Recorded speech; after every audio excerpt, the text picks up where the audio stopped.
फर फर के अखिया सुन बायंगनवा अम्मा फर फर फर के अखिया सुन बायंगनवा अम्मा फर फर फर के अखिया सुन बायंगनवा अम्मा ओहे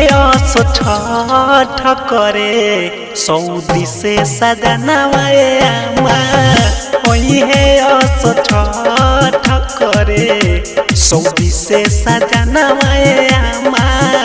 ओहे ठाठ करे सुनो अम्मा सऊदी से सजनवा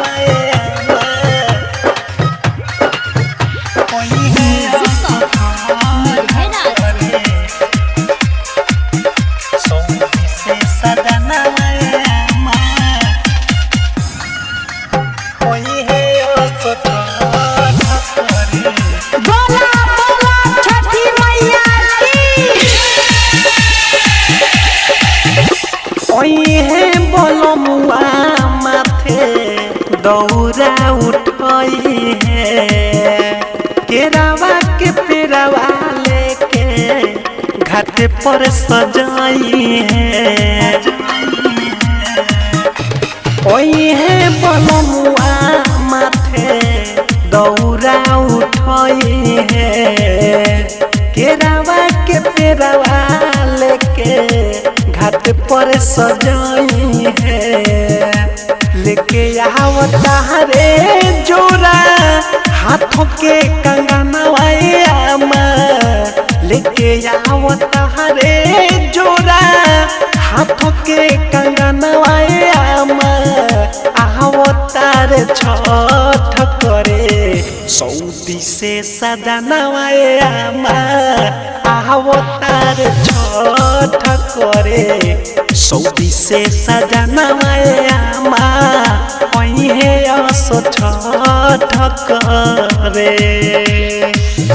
सऊदी से सजनवा अम्मा ओहे ठाठ करे सऊदी से सजनवा अम्मा ओहे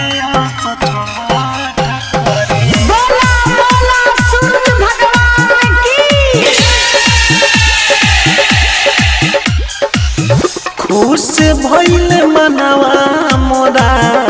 सुन के जवाई आवतार छोड़ के सैया सऊदी के कमाई ए आमा खुश भइल मनवा मोरा सुन के जवाई आवतार छोड़ के सैया सऊदी के कमाई इम्तियाज मुन्ना किशोर गोई है भजनवा अम्मा इम्तियाज मुन्ना किशोर गोई है भजनवा अम्मा आवतार छठ करे सऊदी से सजनवा अम्मा आवतार छठ करे सऊदी से सजनवा अम्मा ओहे ठाठ करे हाय फर फर फर के अखिया सुन बायंगनवा अम्मा फर फर फर के अखिया सुन बायंगनवा अम्मा ओहे ठाठ करे सऊदी से सजनवा अम्मा ओहे ठाठ करे सऊदी से सजनवा अम्मा ओहे ठाठ करे। संगीत रिकॉर्डिंग स्टूडियो बखरी बाजार।